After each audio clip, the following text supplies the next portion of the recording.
Let's have a conversation about coffee.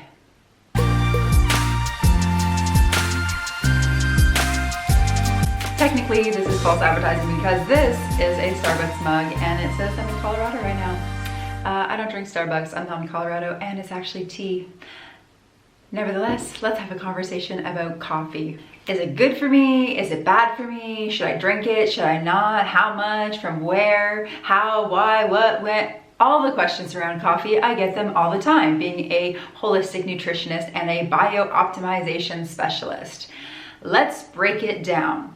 Coffee, is it good or bad? There is no simple answer. It is always in the context. It's in the details. There's a saying I like to say, the difference between a poison and a medicine is the intention, the quality, and the dose. When it comes to coffee, what you need to know is that drinking mainstream coffee is not good for you. Okay? Flat out. Coffee is the most chemical and toxin-ridden crop. It is sprayed with pesticides or herbicides, fungicides, sprayed with so many chemicals. And when you're drinking coffee that is filled with all those chemicals, or where is it going? It's going into your body for your liver to process. Your kidneys, they got to process that too. Your whole system has to process all of those chemicals, and you don't want to be drinking chemicals. Another thing to note about mainstream coffee is that it is very high in mold. You also do not want to be drinking mold. There are a whole slew of reasons why you don't want to be consuming mold, mainly because mold wreaks havoc in your body as well.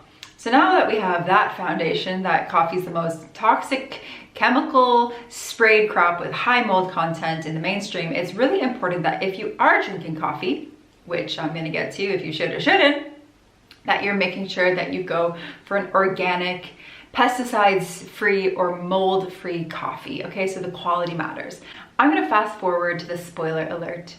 Coffee can be an excellent superfood for you if you do it right. Yet, most people are doing it wrong. So here's the way to do it wrong. Take mainstream coffee that's sitting in a can and just have it sitting on your counter, just getting lots of unfreshness happening, just going stale, putting it on, using tap water, pouring it all over your coffee, drinking it first thing in the morning with some sugar and some pasteurized milk and gushing it down and running off and not eating a meal and all of those kinds of things, or having multiple coffees throughout the day, pounding back espressos, drinking your coffee, going to Tim Hortons, going to Starbucks, getting that mainstream coffee and adding all sorts of nonsense into it. Okay, that's the way to not have coffee. The reason why is because of all those chemicals, like I said, and the toxins and the mold particles that are attached. Also, when you have coffee on an empty stomach first thing in the morning, you're actually going to spike your cortisol. You're going to affect your adrenals, it's going to affect your thyroid, and it's going to create an insulin fluctuation throughout your body, which is not great. You want to have a stable insulin. You don't want to be spiking and dipping in your insulin. If you're a woman as well, it does not grate on your female hormones to be pounding back coffee first thing in the morning without food. When it comes to quantity, you also want to make sure that you're only having 1 or 2 coffees a day. Studies show that any more than 4 coffees a day is directly linked to a lower life expectancy. There are issues that come with drinking too many coffees, not to mention that it is a diuretic and it also dehydrates you. So if you are drinking coffee, you want to make sure that you are, like I said, having food before your coffee and making sure that you are also replenishing with water that has minerals. Now let's talk about timing. Don't have coffee after 4 p.m. If you can sleep after drinking a coffee, it means that your detoxification pathways are off. It is not normal and it is not healthy for somebody to be able to sleep after they drink a coffee. Having coffee in the afternoon or in the evening really does play with your melatonin production, with your level and quality of sleep, with your mood, with your hormones, with your stress levels. It messes with your whole system. So ideally you keep your coffees to before 12 p.m. or before 2 p.m. Don't use coffee as a way to jolt yourself awake if you're having that 3 p.m. crash. There are ways nutritionally and through watering your minerals that you can mediate that. But coffee is not the answer. And that brings me to my other part of coffee, is that most people do use it as a drug. It's because you don't have energy, you don't feel good, so you wake up and pound one back, or you're crashing in the day, so you pound another back, and that is not the way that coffee is intended to be used. Coffee can be very medicinal. Now let's talk about what you actually put in with your coffee, because this matters. First thing, if you're making your coffee with tap water, you are doing your health a huge disservice.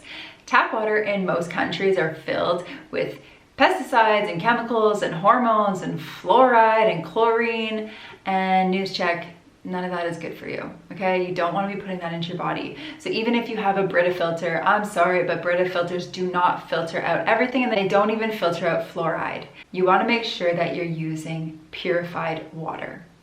Now, what else are you putting in your coffee? Well, if you're adding a bunch of white sugar, or even worse, sucralose, don't even get me started on the sucralose. If you're using refined sugars or fake sweeteners, that also is not great for you.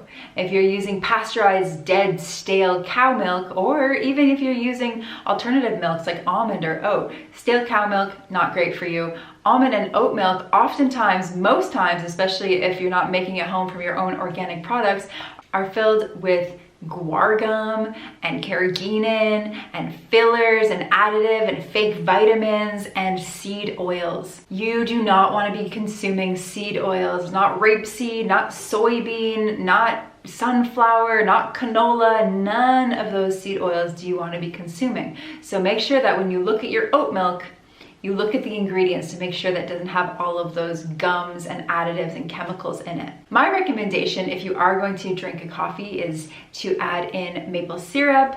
Hey, I'm Canadian, so I had to add in the maple syrup, as well as raw milk or coconut milk. Now again, you don't want just mainstream coconut milk. You want to make sure that it is one ingredient, coconut. That's what you want to add in, so you can get that organic from a can, blend it with some water, or even better, you can get some fresh coconuts and you can take out the young coconut meat, blend it with water, and make your own coconut milk. So a lot of people ask me if I drink coffee, and like I alluded to in the beginning with my fake Starbucks beverage here, I do drink coffee sometimes. I'm more of a decaf person, but again, I use really good quality decaf. If you're going for regular decaf, you could go for Swiss water pressed, or making sure that, again, the decaffeinated coffee that you're using is not being decaffeinated through a chemical process. So I do drink decaffeinated coffee once in a while. We do have coffee in my home, and the coffee that we use is my favorite, Four Sigmatic. Yes, I have a clothes peg on it because I'm a grandma and that's how I do things here. But we have Four Sigmatic. We have the decaf, which is ground coffee with reishi, which is a medicinal mushroom. And we have the Perform, which is the ground coffee with cordyceps and L-theanine. So the reason why I love this company is because they do it right. They have an amazing mission, amazing vision, amazing values, and they add wonderful medicinal mushrooms to their coffee. They make you feel really good. You get that boost, you get those good feels, you're getting all of the happy hormones, the wonderful things happening in your body, but you don't get those jitters, you don't get the crash, and you're not getting all of those chemicals. Now, when I make my coffee, I do either my decaf or my regular, and then I make a homemade coconut milk. I like to add in vanilla, I add in ginger, some cinnamon, a little bit of sea salt, a little bit of ghee, and I like to blend that up with some cacao. I have fresh ceremonial grade cacao that I grate into the coffee, and I make this really beautiful, super decadent, super delicious mocha latte, which is amazing for my hormones, amazing for my nervous system, amazing in my mouth. It tastes so good, and that's the way that I like to start off my day. So there you go. I hope that answered your coffee questions. If you want more information about Four Sigmatic, you can go to their website. And if you want to order their products, I love, love, love all of their products, their mushroom elixirs, their cacao mix, their coffees.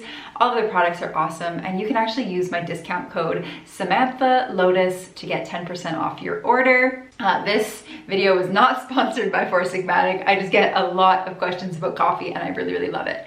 Now, if you are trying to get off coffee, and you just don't want it anymore, it's not working for your body, you can definitely switch to cacaos, you can switch to matcha, you can do a dandy. There are all sorts of alternatives out there.